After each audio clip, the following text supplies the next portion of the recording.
Hey everyone, my name is Penny Zenker, and it's time to reset. This podcast goes beyond just navigating change. It's about new ways of thinking about how you can approach challenges, how you can shift your mindset when needed, create some space and grace for yourself so that you can rethink, recharge, and reprioritize when and where needed. Are you ready to unlock your full potential? Thank you for hitting play and sharing this next episode with me. It's time to reset. Hello, and welcome to Take Back Time. My name is Penny Zenker, and I'm your host.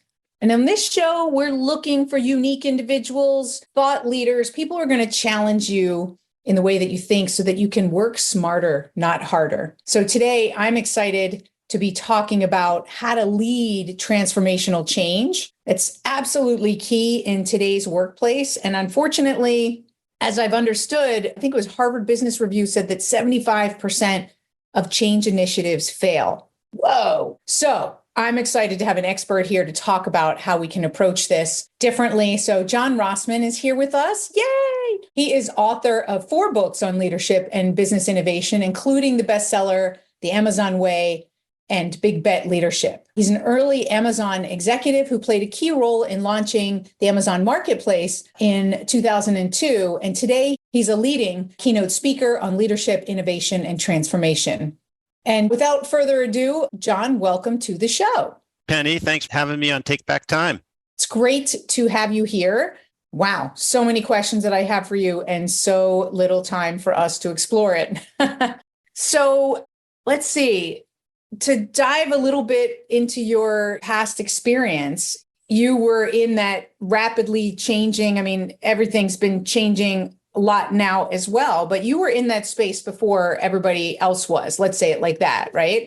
Well, I would say I have a 35-year plus career of solving increasingly complex problems and trying to figure out how to create advantage business models. And so I'm an engineer by education. Kind of change has been, and integration have been the constants across my career. And yes, I got to be an early leader at Amazon in launching the marketplace business.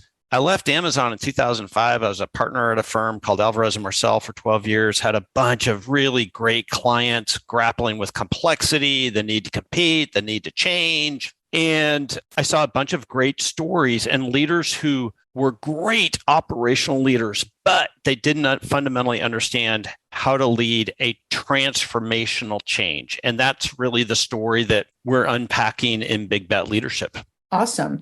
I think first I want to address, because you used the word complexity 2 or 3 times so far. I'm just curious, what makes something complex to you? So you said increasingly complex problems and then the complexity of changing marketplace and competition. Like, how do you define things being complex? Well, when fundamentally you can't get to a grounded, truth-based understanding of either how a decision gets made or how something works or why is it this way. And so there is an essence of kind of bureaucracy starts feeling like complexity, vagueness starts feeling like complexity, and a lack of a holistic understanding. And to me, the word that's opposite of complexity is clarity. It's not simplicity. Clarity is both completeness of thought and simplicity of articulation. And when you have both of those things together, then you can actually add great value in simplifying and clarifying what is inherently a complex situation. It's interesting that you picked up on the fact that I had used that term complexity a couple of times. I think, and I have some friends that run a consulting firm that believe that like increasing complexity is probably the hardest issues that large companies deal with. And one of my partners who worked with me kind of before Amazon and after Amazon, we were partners at Arthur Andersen together. We were then partners at Alvarez & Marsal together. He said, John, the thing that changed about you coming out of Amazon is everything you work to do kind of in a meeting, in your work, is you simplify and clarify. You simplify and clarify. And I've come to realize both that that's super hard to do, not to make it oversimplistic, but to actually get to that clarity and to be able to integrate all of the different aspects of a situation, right? Like what's needed, how decisions get made, how we got here, how it works, what the future could be, what would have to be true for that future state to happen. Like all of those things are necessary to actually understand a situation. And what I love to do now is I love to focus on what we talk about in the book, Big Bet Leadership, is wicked problems, right? Wicked problem is one that is really hard to both get your hands around what is the situation, and even more difficult to actually say, well, what do we envision the future to be, and what would have to be true for that future to happen? That's a lot of the construct of Big Bet Leadership, is how do you actually gain clarity on the problem that you're trying to solve? That's awesome. The reason that I picked it up is because I talk a lot about it as well. You'll see I have a Rubik's Cube in front of me. Yeah. Because I use in my talks I use the Rubik's Cube as a metaphor for a complex problem or puzzle, right? And the complexities of our lives and how, where's my mixed up Rubik's Cube? Most of the time we feel like the mixed up one. I don't have it in front of me here, but you know what I'm saying. So I love that metaphor. That's a very good metaphor. And there's a pattern of how to decomplexify that, right? yes. And that's what I talk about. But Right. Anyway, it's not about me. I want to talk about your complexity. No, it's a great metaphor. And it truly does work in that it's easy to get scrambled. And so Big Bet Leadership is a playbook for leaders to help them instantiate 3 key habits of Big Bet legends, right? Before These you are get people. there, Yeah. hold on. I want to finish that thought and then I want to come back to what you're saying about these 3. But I want to point out for people who are listening, because it's easy for you to say that the opposite of complexity, which I love, is clarity and not simplicity, because within clarity comes that simplification. It's a skill set, right? It's a skill set. So it is something that we can develop, because you talked about a number of different questions that you ask, right? When you ask certain questions, it helps you to break things down. I just want people to take what I call a reset moment, just a purposeful pause to let that sink in and what that means for them, because we often think of things that are complex like impossible, but it's so much more. I don't want to use the word, it's not easy, but you can have a skill set that helps you to break down the complexity and pretty quickly get to clarity, correct? Absolutely. And it's those people and those teams and those businesses who have the willingness to do the hard work of getting to clarity and then knowing how to proceed on it. But that's the first step of getting to clarity on the real problem or the customer opportunity that's in front of us, and create something that's real where today something isn't real. Something today is complex or doesn't exist. Well, that's essentially what a competitive business, a competitive team, and a competitive individual does, is make something like that happen. I want to highlight for people to listen, because they're incredibly simple statements, but like so profound and powerful, right? So is that you're having the people do the hard work of really clarifying what the real problem is, because we're so fast to move on to, I know what Amen. it is.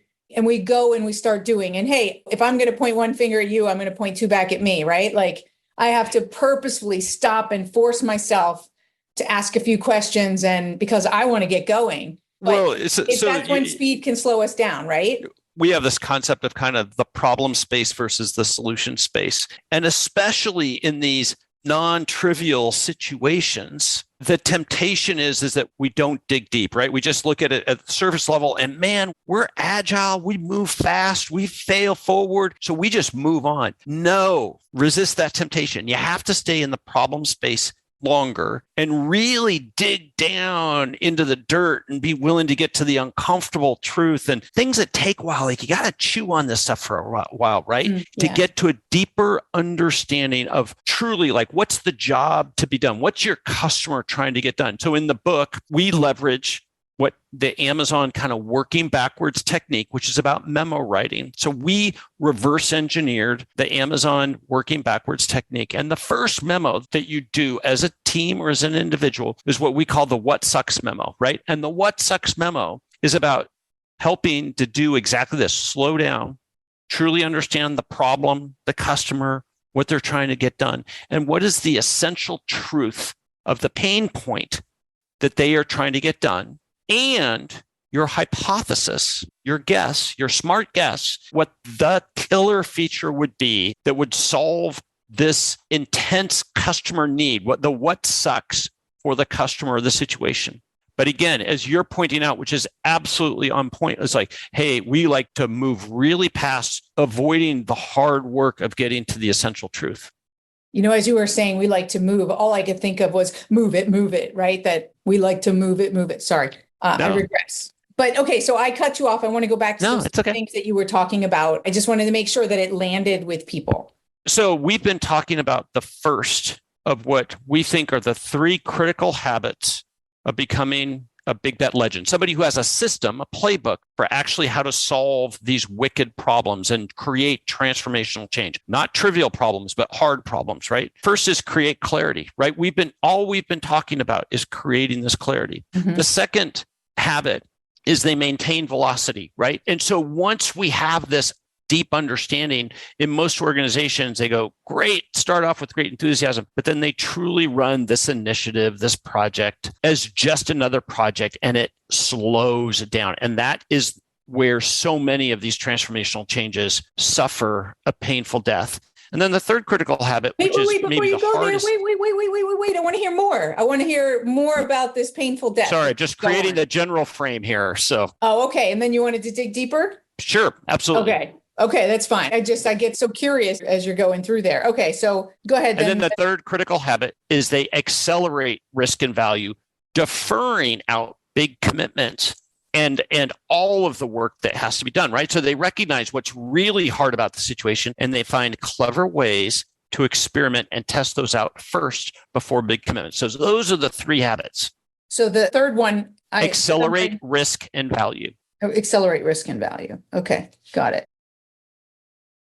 Awesome. Okay, now we can dig deeper into some of those others. Now I know we have a short time frame, so just give us that area where we're slogging along in the maintaining velocity. So let's say we're clear. We're clear. We understand the problem we're trying to solve, and we have a hypothesis for what we think future state is. Then right, and everybody's aligned around. We start this project, but everything in most companies works to slow down this initiative, right? Our policies, how we staff and lead projects, how we try to optimize for cost versus optimizing for speed. So there's a set of things that you can predict and a set of things that you can do that create an environment that help you actually maintain that velocity. A couple of the basics are around how we form teams. So if you want to fail at innovation, make it a part-time job. Like that's kind of rule number 1, right? Right. Let's give it to somebody as an extra on top of their job. I got That's right. That's right. And so that's the general spirit of this is like figure out how you allocate a small but empowered team to actually realizing that they have to bring a set of stakeholders along, right? Mm-hmm. 2 is really design your experiment log to really understand the essential truth and how do we bring those things forward so that we can do quick, small tests. Well, that's true agility, right? Like that is really what the agile methodology is trying to get to, which is small tests and really understand experiments. Did it work? Did it not work? Adjust, move forward. Mm-hmm. And the third is is really around the communication and the culture that we create as a team, and that we have to create a team that Amazon uses this parlance of be a builder, right? Like a builder is somebody who actually does these things. They solve problems. They write these memos. They communicate effectively. They dig deep on the customer. They understand how to experiment. Well, what's the opposite of a builder? Well, they're an administrator, right? Like they're a bureaucrat, essentially. So many companies today, most of the jobs are set up to manage stuff going on versus actually doing the work. And so my encouragement would be, we have to fight against those natural temptations of the organization to isolate this thing that we are doing, this big bet,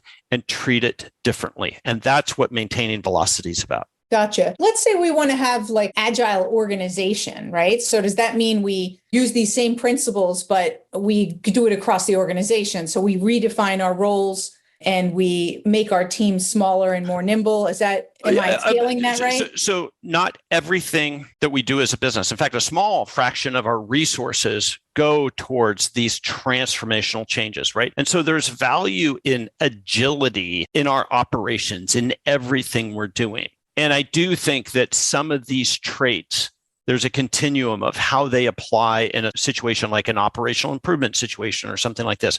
But they definitely are the linchpins to success on these major changes. And so I would just say it depends is the general answer. But yes, these aspects of clarity and speed to results and understanding how to bring the real risks forward and testing those early, those apply in different ways to create a truly agile organization. But they are the absolute essential in order to drive hard to get transformational change.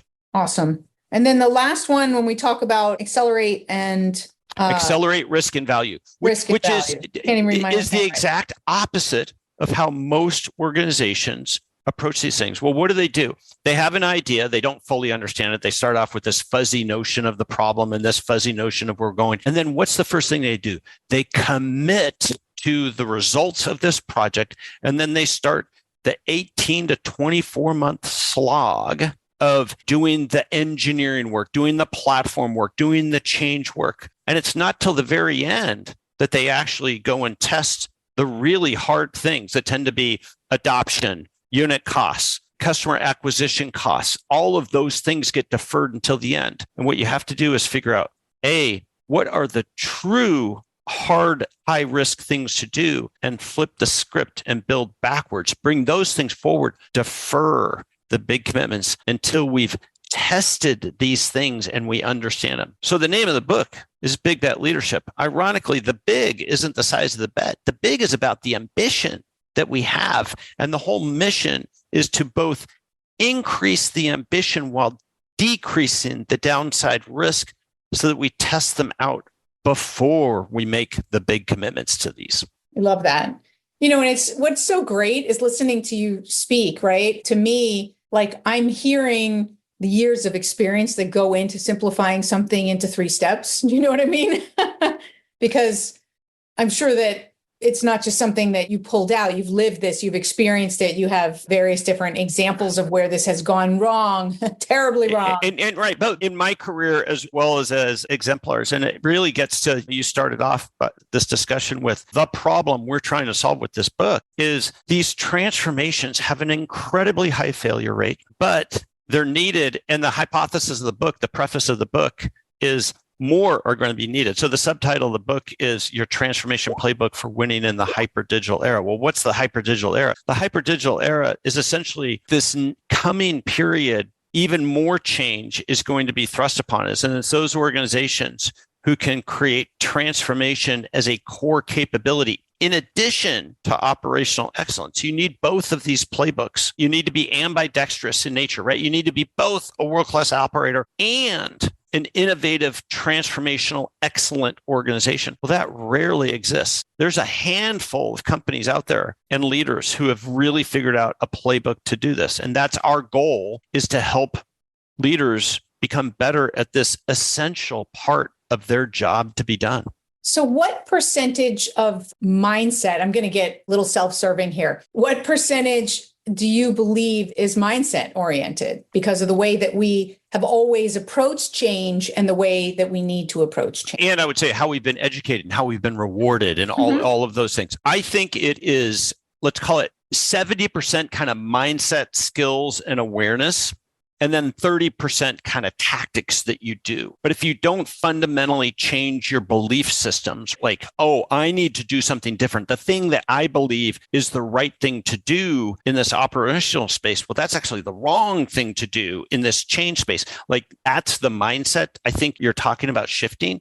That is the absolute hardest part of getting leaders to be willing to do something new, right? Everybody thinks that what's the business that needs to change? It's everybody else that needs to change, right? No. You have to change. And I think to kind of the essence of the name of this podcast, Take Back Time, I think so much of this is about where, as a senior leader, you allocate your interest and your time. And do you put a 90% emphasis on like, hey, delivering this quarter, delivering this year? Or do you create the right space, the right mechanisms, and the significant dedicated time, not little slices of time, but dedicated time to do this hard work that we're talking about? Mm-hmm. And so you're really making the decision like, am I willing to do the hard work or not? And that's where you have to take back time in the work you do today to create the time to become a big bet leader and work these complex problems that your business faces. Absolutely. So I'm going to ask you a question. So you don't know, we haven't met or whatever, but I have a new book coming out. It's called The Reset Mindset. I love it. That was my self-serving question about the mindset, because I believe that that's the mindset that we need to have in the future for transformation. So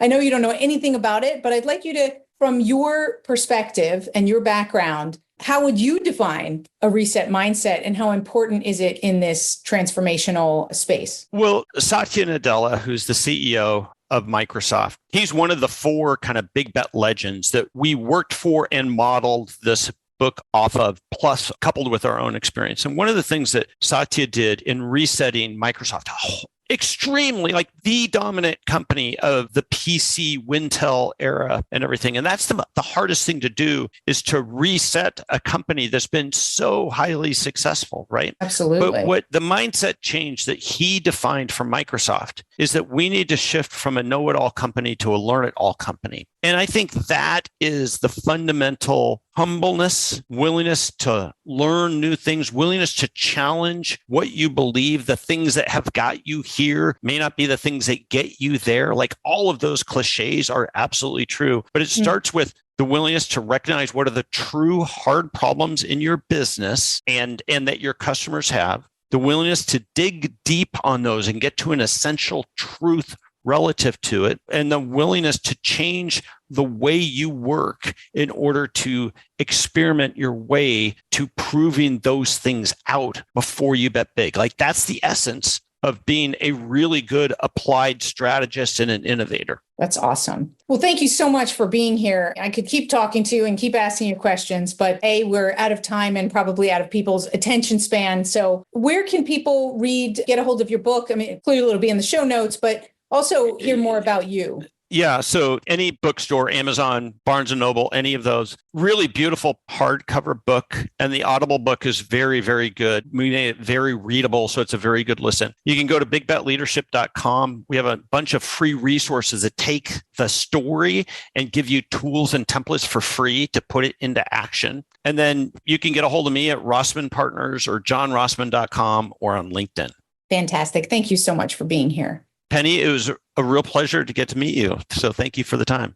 Thank you. And thank you all for being here. This was an important listen. I want you to take some time to reflect afterwards to identify where do you need to create a squad, a new team that's focusing on the opportunities for the future. Actually, I recently just heard somebody said you need 2 teams. You need a crisis team that focuses on the crisis, and you need a team that focuses on the opportunities. So as a leader, where are you focusing your time, and how are you developing a reset mindset for yourself and for your team so that you can create successful transformations in this digital age? So my name is Penny Zenker, and this is Take Back Time. We'll see you in the next episode. Hey, thank you for spending this time with me. It really means a lot. If you're feeling a little off, distracted, overwhelmed, stuck, or just out of sync, remember that's your signal to reset. And that's all it takes, just recognizing one reset moment at a time. So stay tuned for more tips, tools, tricks, stories, strategies, all here on Time to Reset. We'll see you in the next episode.